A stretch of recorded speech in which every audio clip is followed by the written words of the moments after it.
Good evening बच्चों, नमस्ते। आज हम लोग मराठी विषय में अंतिम पाठ है उसका, जो मैत्री तंत्र ज्ञानासी देखने वाले हैं। तंत्र ज्ञान मतलब टेक्नोलॉजी। हम लोगों ने देखा है कि आज टेक्नोलॉजी का किस तरह से उपयोग कर रहे हैं हम, और इसी तंत्र ज्ञान के माध्यम से हम लोग एक दूसरे से संपर्क में, पढ़ाई लिखाई का एक नया तरीका इस लॉकडाउन के पीरियड में, कोरोना काल में मिला हम लोगों को। और तंत्र ज्ञान का ही सबसे बड़ा सहयोग है जिसके माध्यम से हम लोग जुड़े, और जो शिक्षा का क्रम है वह चल रहा है लगातार।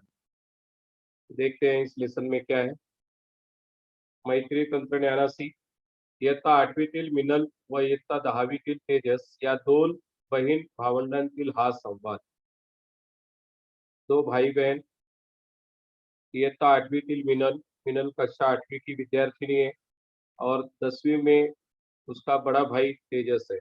और दोनों के बीच में संवाद, बातचीत हुई है। जैसा हम लोग चित्र में देख रहे हैं, यहाँ पर एक लैपटॉप दिखाया है, फिर टैबलेट है, टैब है, इसके बाद फिर मोबाइल है, और यहाँ पर एक मोबाइल फ़ोन। हम लोग इस वक्त जो पढ़ाई कर रहे हैं, मोबाइल के इस्तेमाल से मैं लैपटॉप का उपयोग कर रहा हूँ। इस तरह से तंत्र ज्ञान के माध्यम से हमारी जो शिक्षा है वह चल रही है, पढ़ाई चल रही है। तो यहाँ पर दो भाई बहन के बीच का संवाद है, तेजस और मिनल। तेजस 10वीं कक्षा का विद्यार्थी है, और मिनल कक्षा 8वीं की विद्यार्थिनी है। मिनल, मिनल, अगं आता आपली शाळा लवकरच सुरू होणार आहे. आपण यावर्षी आणलेली नवीन पुस्तकं वाचायला हवी. तू या वर्षीची नवीन पुस्तकं पाहिलीस का? तेजस मिनल से कहता है। मिनल, मिनल, अगं आता आपली शाळा लवकरच सुरू होणार है। हमारा जो विद्यालय, हमारी पाठशाला है, अब जल्दी ही शुरू होने वाली है। आपण यावर्षी आणलेली नवीन पुस्तकं वाचायला हवी। इस साल जो हम लोगों ने नई पुस्तकें लाई है, उसको पढ़ना चाहिए। तू या वर्षीची नवीन पुस्तकं पाहिलीस का? क्या तुमने इस साल की नई पुस्तकों को देखा है? तेजस पूछ रहा है अपनी छोटी बहन मिनल से। तेजस कक्षा 10वीं का छात्र है, और मिनल कक्षा 8वीं की, और दोनों के बीच में आपस में संवाद हुआ है, तो यहाँ पर दिया है।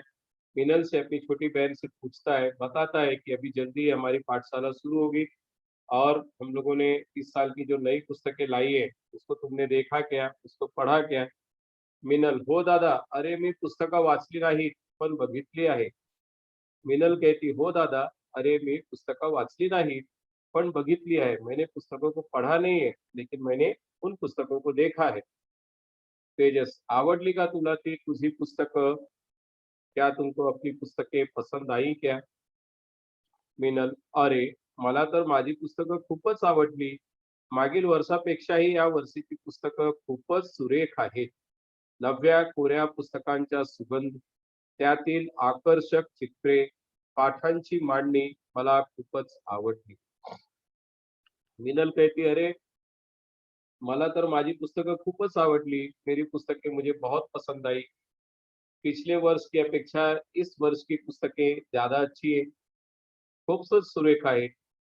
और जो नए पुस्तकों की खुशबू होती है, नव्या कोऱ्या पुस्तकांचा सुगंध, और उसके बाद त्यातील आकर्षक चित्रे, ढेर सारे आकर्षक चित्र है इस पुस्तक में, और पाठांची मांडनी, मला जो पाठ दिए गए मुझे बहुत अच्छे लगे, पाठों की जो रचना है वो बहुत अच्छी लगी। तो मिनल अभी के जो नई नई पुस्तकें मिली है उसका वर्णन कर रही है, बताती है कि पुस्तक बहुत अच्छी है, पुस्तकों की जो नई खुशबू है वह भी मुझे अच्छी लग रही है, और उसके बाद उसके अंदर के आकर्षक चित्र और पाठों की रचना बहुत अच्छी है। फिर तेजस, अगं मला पण माझी पुस्तकं खूप आवडली आहेत, अभ्यास करताना नक्कीच मजा येणार आहे।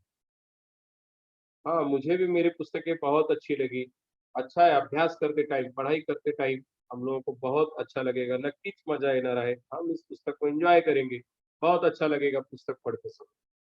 मीनल, अरे पण नवीन पुस्तकात सर्व धड्यांखाली चौकटीत काहीतरी दिलेले आहे, ते काय आहे मला कळलंच नाही। मीनल कहती है कि जो नई पुस्तकें हैं, प्रत्येक पाठ के अंत में एक चौखट, चौकोर, स्क्वायर में कुछ तो दिया गया है। क्या है मुझे पता ही नहीं चला, ये किस लिए दिया है चौकोर, इस चौकटी में क्या दिया है? तेजस पूछता है, दाखव। बरं मला काय आहे ते? दिखाओ मुझे क्या है उसमें? मिनल हे बघ, पुस्तकातील पाठाखालील क्यूआर कोड दाखवते। तो क्यूआर कोड दिखाती है कि अरे यह क्या है? तो यहाँ पर हम लोग देख सकते हैं कि क्यूआर कोड आप लोगों को दिखाई दे रहा होगा। प्रत्येक पाठ के नीचे इस तरह से क्यूआर कोड दिया गया है। अगं मिनल हा तर क्यूआर कोड आहे। तेजस कहता अरे मिनल यह तो क्यूआर कोड है। तो यहाँ पर क्यूआर कोड का एक उदाहरण दिया गया है। क्यूआर कोड म्हणजे काय रे दादा? पूर्वीच्या पुस्तकात तर असं काही दिलं जात नव्हतं। तो क्यूआर कोड का मतलब क्या होता है? पहले की पुस्तकों में तो इस तरह का कोई क्यूआर कोड नहीं था। इस तरह की कोई रचना नहीं थी। हम लोगों ने नहीं देखा था पहले के पुस्तक में। तो ये क्यूआर कोड है। क्यूआर कोड क्यों दिया है? क्यूआर कोड का क्या मतलब है? मिनल पूछती है अपने बड़े भाई से। तेजस, अगं क्यूआर कोड म्हणजे क्विक रिस्पॉन्स कोड। तो क्यूआर कोड का मतलब क्या है? Quick response code. अगं मोबाईलवर क्यूआर कोड स्कैनर हे एप्लीकेशन सॉफ्टवेयर डाउनलोड करावे। मोबाइल आप लोग इस्तेमाल करते हो, उसमें हमको एक एप्लीकेशन सॉफ्टवेयर डाउनलोड करना है कोड स्कैनर। तो उस कोड स्कैनर के माध्यम से हम लोग क्यूआर कोड को जब स्कैन करेंगे, तो स्कैन करने के बाद उसमें क्या दिया है पता कर सकते हैं। या सॉफ्टवेअरद्वारे हा क्यूआर कोड स्कॅन केल्यानंतर आपल्याला पाठ, कविता, इतर घटक या संबंधीच्या काही लिंक्स दिसतात। त्याद्वारा ऑडियो, व्हिडिओ तसेच इतर पूरक साहित्य आपल्याला पाहायला मिळते। तो प्रत्येक पाठ्यपुस्तक के पीछे जो क्यूआर कोड दिया है, उसको हम लोग अपने मोबाइल में एक ऐप है कोड स्कैनर, उसकी सहायता से जब स्कैन करते हैं, तो वह पाठ या कविता या जो भी घटक है, कहानी है, उसके संबंध में लिंक दिखाई देती है। उसके बाद उससे संबंधित जो भी ऑडियो, वीडियो या पूरक साहित्य, अतिरिक्त साहित्य दिया गया है, उसको हम आसानी से देख सकते हैं। तो इस क्यूआर कोड का मतलब क्या है? क्यूआर कोड के माध्यम से और अधिक उस पाठ के विषय में जानकारी हम ले सकते हैं। इसके पहले मैंने आप लोगों को दीक्षा ऐप डाउनलोड करने बोला था। दीक्षा ऐप में भी आपके विषय से कक्षा 8वीं से संबंधित वैसे प्रत्येक कक्षा का दिया है।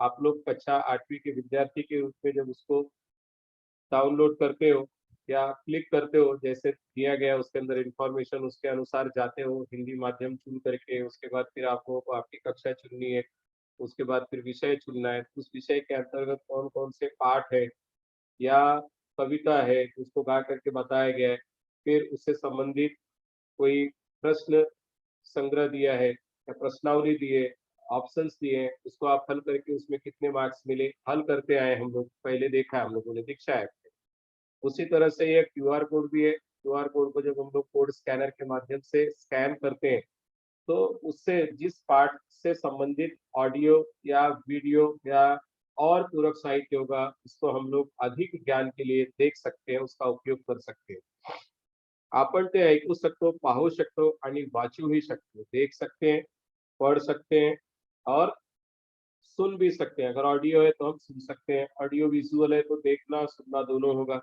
और फिर या पढ़ सकते हैं उसको अभ्यासासाठी त्याचा आपल्याला पुन्हा पुन्हा वापरही करता येऊ शकतो जब आवश्यकता पड़ी तब हम उसको पढ़ाई के लिए उसका इस्तेमाल कर सकते हैं बार बार देख सकते हैं या अपनी आवश्यकता अनुसार जब देखना हो तब हम क्यूआर कोड को स्कैन करके आसानी से उस पाठ से संबंधित अधिक जानकारी ले सकते हैं मिनल अरे हे तर खूपच छान आहे आपल्या पाठ्यपुस्तकातील घटकांसंबंधीची माहिती खूपच कमी वेळात उपलब्ध होत असल्यामुळे विविध प्रकारचे साहित्य व माहिती शोधण्यासाठीचा आपला वेळही वाचणार आहे तो मिनल कहती है अरे ये तो बहुत अच्छी बात है पाठ्य पुस्तक के घटक के संबंध में ढेर सारी जानकारी हमको बहुत कम समय में मिल जाती है और उसको ढूंढने के लिए कहीं जाने की भी आवश्यकता नहीं और अनेक प्रकार के साहित्य बहुत सारी ढेर सारी जानकारियां हमको आसानी से एक साथ पढ़ने के लिए मिल जाती है तो क्यूआर कोड के जो फायदे हैं वह बताया गया है कि आप लोग भी इस क्यूआर कोड के माध्यम से किसी भी पाठ की जो भी पाठ दिया गया है उससे संबंधित अधिक जानकारी ले सकते हो उसको बार बार देख सकते हो जब आवश्यकता पड़े तब सुन सकते हो या अगर कोई इंफॉर्मेशन पढ़ने के लिए दी गई है पूरक जानकारी है पूरक साहित्य के रूप में उसका इस्तेमाल कर सकते हो तो ये क्यूआर कोड के फायदे हैं चल दादा आपण लगेच आपल्या मोबाईलवर हे ऍप डाउनलोड करून घेऊया आणि अधिकाधिक माहिती मिळवूया फिर मिनल अपने भाई तेजस से कहती है कि हम लोग जो कोड स्कैनर ऐप है उसको हम लोग डाउनलोड कर लेते हैं मोबाइल पर, और फिर इस क्यूआर कोड को स्कैन करके जो भी पाठ है उससे संबंधित हम ज़्यादा से ज़्यादा जानकारी ले सकते हैं। तो यहाँ पर ये पाठ समाप्त होता है। उसके बाद फिर कुछ महत्वाची संकेतस्थळे व लिंक, ये सारे लिंक भी आप लोग अभी आधुनिक तंत्रज्ञान के माध्यम से जैसे शिक्षा ग्रहण कर रहे हैं, तो इन सब चीज़ों का इस्तेमाल करते हुए आप लोग जो गूगल क्रोम पे इन सब चीज़ों पे जा करके अगर इसको टाइप करेंगे तो जगदीश तेंदुलकर के बारे में देख सकते हो विकिपीडिया पे, वसंत बापट के बारे में देख सकते हो, शांता शेल के जो कवित्री हैं, उनके बारे में इंफॉर्मेशन ले सकते हो, और थोर लीडर, जो महान लीडर्स हैं, उनके बारे में, चोखा मेला, संत कवि, उनके बारे में हम लोग जानकारी ले सकते हैं। तो यहाँ पर दिया गया है कुछ संकेत स्थल और लिंक्स दिए गए हैं, इसको क्लिक करके या इसको अपने मोबाइल में गूगल क्रोम में टाइप करने के बाद इससे संबंधित जो भी जानकारी है, अधिक जानकारी हम ले सकते हैं। अब इसके बाद यहाँ पर एक चित्र दिया है, खालील चित्राचे निरीक्षण करा, चित्रातील हे दृश्य पाहून सूचनांचे फलक तैयार करा। एक चित्र यहाँ पर दिखाई दे रहा है, इस चित्र में हम क्या क्या देख सकते हैं? तो यह चित्र जो है वह एक बाग का है, बगीचे का है। बगीचे में हम लोग देख रहे हैं कि एक बालक स्लाइडिंग के ऊपर, घसरगुंडी जिसको बोलते हैं मराठी में, घसरगुंडी के ऊपर एंजॉय कर रहा है, झूला झूल रही है लड़कियां। तो उसके बाद यहाँ पर 3 लोग बैठे हैं, शायद ये इस बच्चे के माता-पिता हो सकते हैं। बालक आइसक्रीम खा रहा है और यहाँ पर ढेर सारा कूड़ा-कचरा गिरा हुआ है। और ये 3-4 बच्चे यहाँ पर जो दिखाई दे रहे हैं, वह विद्यालय के बच्चे दिख रहे हैं क्योंकि स्कूल के यूनिफ़ॉर्म में है। स्कूल यूनिफ़ॉर्म में ये बच्चे इस गार्डन की, इस बगीचे की सफाई कर रहे हैं। ये लड़की कुछ स्वच्छ कर रही है, धो रही है वहाँ पर, या हाथ धो रही होगी कचरा साफ करने के बाद। तो इस तरह की कृति ये बालक कर रहे हैं। यह लड़का आइसक्रीम खा करके कुछ पेपर फेंक रहा है। यह विद्यार्थी उसे रोकने की कोशिश कर रहा है। उसके बाद यह छोटा-सा जो बालक है, यह अपने हाथ में कचरे की थैली लिया हुआ है और इसमें गार्डन में जो भी कचरे, कूड़ा-कचरा बिखरा हुआ है, झाड़ू या बालक मार रहा है, उसे साफ कर रहा है और ऐसे उठा करके इस थैली में डाल रहा है। तो इस तरह का एक दृश्य है, स्वच्छता से संबंधित हमें जागरूक करने का यह प्रयास है। तो हम कहीं भी कचरा न फेंकें, कचरा कुंडी का उपयोग करें। तो ये चित्र का निरीक्षण करके हमें इससे संबंधित कुछ सूचनाएँ, ऐसे फलक तैयार करने हैं, नोटिस बोर्ड की तरह सूचना फलक तैयार करना है। तो आप लोग तैयार कर सकते हो ऐसी सूचनाएँ। यहाँ पर मैंने उदाहरण के लिए कुछ सूचनाएँ बनाई है। स्वच्छ सुंदर परिसर, आरोग्य नांदेल निरंतर। स्वच्छ सुंदर परिसर, आरोग्य नांदेल निरंतर. परिसर स्वच्छ ठेवाल तर निरोगी व्हाल. परिसर स्वच्छ ठेवाल तर निरोगी व्हाल. कचरा योग्य ठिकाणी ठेवा. तो इस तरह की जो सूचनाएं टीम बनाया है, तो आप लोग अपनी ओर से बनाइए या आप लोग और भी अच्छी अच्छी सूचनाएं, सूचना फलक तैयार कर सकते हैं। धन्यवाद। Thank you.